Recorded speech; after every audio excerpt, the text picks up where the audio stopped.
सुप्रभात बच्चों, मैं डॉक्टर अलका बागला, सह आचार्य राजकीय महाविद्यालय झालावाड़। बच्चों, कल के वीडियो में मैंने आपको ईशावास्य उपनिषद का सामान्य परिचय और 3 मंत्रों की व्याख्या बताई थी। आज मैं इसी क्रम में आगे के मंत्रों की व्याख्या आपको बताने जा रही हूँ। बच्चों, कल की तीनों मंत्रों की व्याख्या आपको अच्छे से समझ में आ गई होगी। कुछ डाउट हो तो मुझसे आप पूछ सकते हैं। तीनों मंत्रों को मैं एक बार शॉर्ट में आपको वापस समझाते हुए मैं आगे के क्रम में चलती हूँ। तीनों मंत्र थे कि ईशावास्यम इदम सर्वम यत् किंचित जगत्याम जगत तेन त्यक्तेन भुंजिता माँ गृहीत कश्यस्मित् धनम, अर्थात इस जगत में जो कुछ भी है वह ईश्वर से व्याप्त है। इस सांसारिक पदार्थों का हम सबको त्याग भाव से उपभोग करना चाहिए। माँ गृहीत, लालच नहीं करना चाहिए। कश्यस्मित् धनम, ये धन किसका है, अर्थात किसी का नहीं। ये जो आपका पहला मंत्र था ये बहुत ही इम्पोर्टेंट है और ये ईशावास्य उपनिषद के सारे मंत्रों के साथ इस परमात्मा के जो विशेषण है, जो परमात्मा के वाचक है, वह आगे के मंत्रों के साथ लगते हुए अगला मंत्र है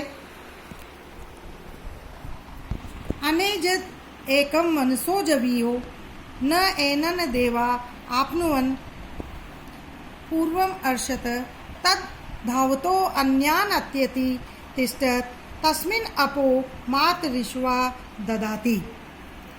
इस मंत्र में बच्चों ईश्वर के उस परमात्मा के, जो आपने पहले मंत्र में पढ़े हैं, उस परमात्मा का स्वरूप कैसा है इसके बारे में बताया गया है। इस उपनिषद के प्रारंभ में ही जिस ईश्वर, ब्रह्मा या परमात्मा है, सर्वव्यापक है, वो परमात्मा की विशेषताओं का वर्णन इस मंत्र में मिलता है। वह इस मंत्र में कहा कि अनेजद एकम, एकम वह अकेला है, वह एक है। एज धातु, एज धातु गति करने अर्थ में, अर्थात अनेजद वह गति नहीं करता है। मनसो जवीयो, और वह मन से भी अधिक तीव्रशाली है, वेगशाली है। न एनन देवा आपनुवन, देवता आदि इंद्रियां भी उस परमात्मा को प्राप्त नहीं कर सकती, क्योंकि यह तो पहले से ही वहाँ पहुँचा हुआ है। अर्थात वह परमात्मा, वह ब्रह्म, वह ईश्वर सर्वव्यापक होने के कारण पहले से ही वहाँ उपस्थित रहता है। तद्धाव तो अन्यान अत्यति तिष्ठत, तिष्ठत वह परमात्मा स्थिर रहता हुआ,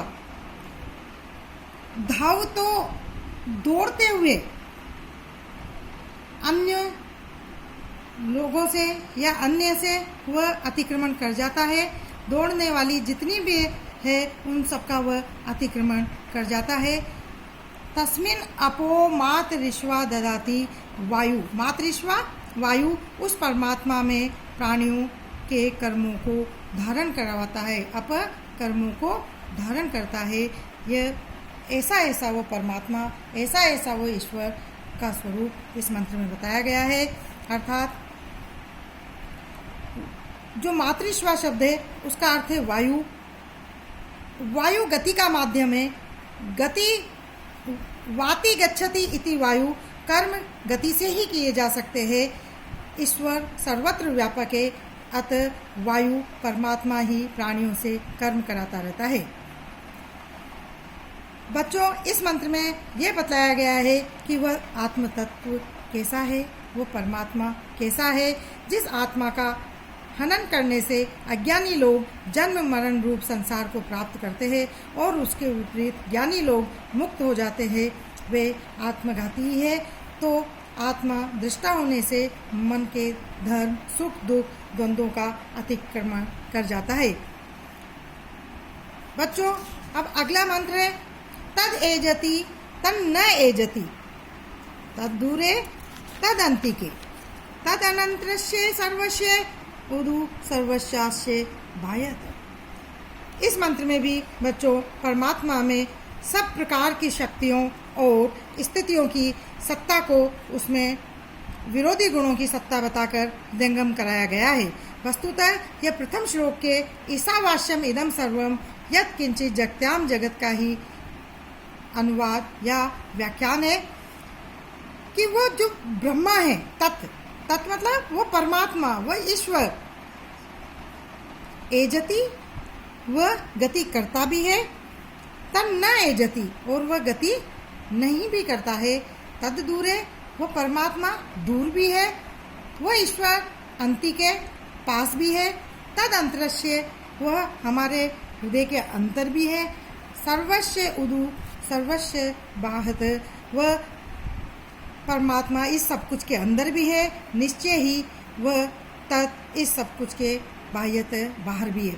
अब बच्चों यहाँ पर जो बताया गया है कि एजति वह गति करता भी है, न एजति गति नहीं भी करता है, वह दूर किसके लिए है और वह पास किसके लिए है, तो दूर वह अज्ञानियों के लिए है और पास वह जो उस परमात्मा के बारे में जानता है, उसके स्वरूप के बारे में जानता है, अर्थात ज्ञानी लोगों के लिए वो परमात्मा पास में है और अज्ञानी लोगों के लिए वो परमात्मा बहुत दूर है।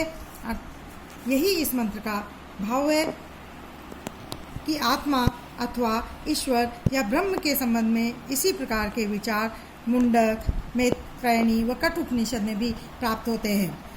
गीता के 7वें अध्याय में भी कहा गया है कि वस्तुतः वे इस समस्त जगत के परम आधार है और परम कारण वे ही है, इसलिए बाहर भीतर सभी जगह वे ही परिपूर्ण है, ऐसा इस मंत्र में बताया गया है।